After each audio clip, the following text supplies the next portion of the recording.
I'm Marielle, your wingwoman for government sales and CEO at Pavilion.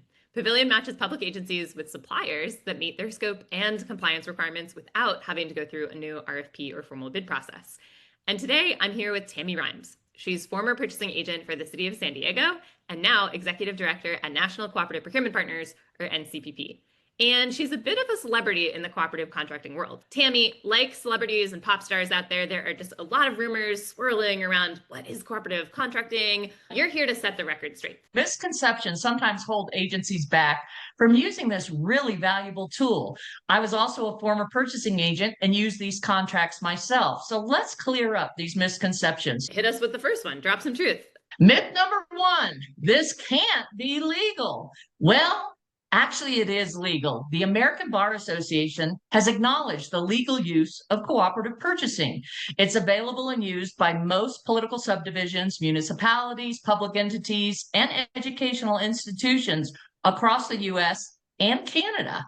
Now, states and local jurisdictions, they might have their own policies and rules that apply, and so procurement teams within those states do need to follow those rules, but in general, it's a legal contracting tool. What about the idea that cooperatives somehow get around the bid process? That's the worst thing a purchasing director needs to hear about. We're getting around the process. Nothing could be further from the truth. The cooperative contract, it resulted from a well-documented solicitation process. You just didn't hold the process. Somebody else did it on your behalf. Contractors compete for this opportunity and follow the same exact steps they would for any typical government bid or RFP. All these suppliers who are responding to these cooperative contracts, they know these contracts are going to be used across a region or nationally. So they often offer their most favorable pricing and terms and conditions through these contracts. Suppliers, do they actually prefer cooperative contracting or responding to RFPs and bids? Let's put ourselves in their shoes. Let's say they've got multiple entities throughout their territory that have multiple bid or RFP projects coming up. That takes a lot of their time. Instead of responding to all these individual bids that can take hundreds of hours, if they get one cooperative contract, they can now leverage it across a greater database of clients and save time and money and offer better value. Here's another one. I can't use cooperative contracting with my federal funding or grants. Whether you're using federal grants, state grants, local grants, you still need to look at that funding source and see what their rules and regulations are and conduct your own due diligence. Here's an example. The uniform rules of 2 CFR, and this applies mostly to FEMA funds, they detail the requirements for competition, outreach, and documentation. Cooperative contracts can absolutely meet these requirements if properly documented. And I hear people say cooperatives are the same as sole source. True or false? No, it's not a sole source. A competition was held. These suppliers had to compete against other suppliers to be awarded this contract. It's no different than having your own bid or RFP process.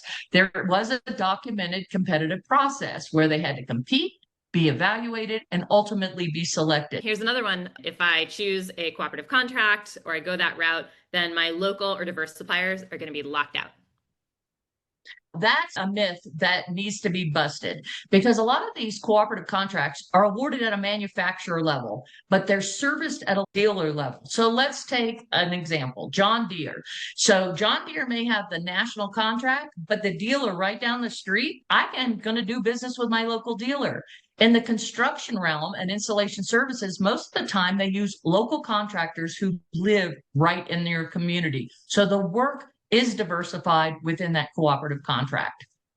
Last one, and it swings the opposite direction. I want to use cooperative contracting for everything. It's one size fits all. It's a silver bullet. That is not true. Even the outfits, they say one size fits all. We know that not to be true. So cooperative contracts are just another tool in your toolbox, but it's not the magic solution for everything. Procurement professionals ultimately have the context, they have the knowledge of when a cooperative contract is a good fit for their agency's needs and specific circumstances. So it's not use cooperatives for everything or never use them. It's just about being intentional about where they make the most Exactly. sense. Sounds like bottom line, Cooperative contracts are legal, they're competitive, they're supplier friendly, they work with federal funding when done right, they can support diversity and local participation, and they're a tool in the toolkit. So if you've been hesitant about cooperatives because of these myths, now you know the truth. Tammy, thanks for setting the record straight. My pleasure. I'm Marielle, and let's get you Procured AF.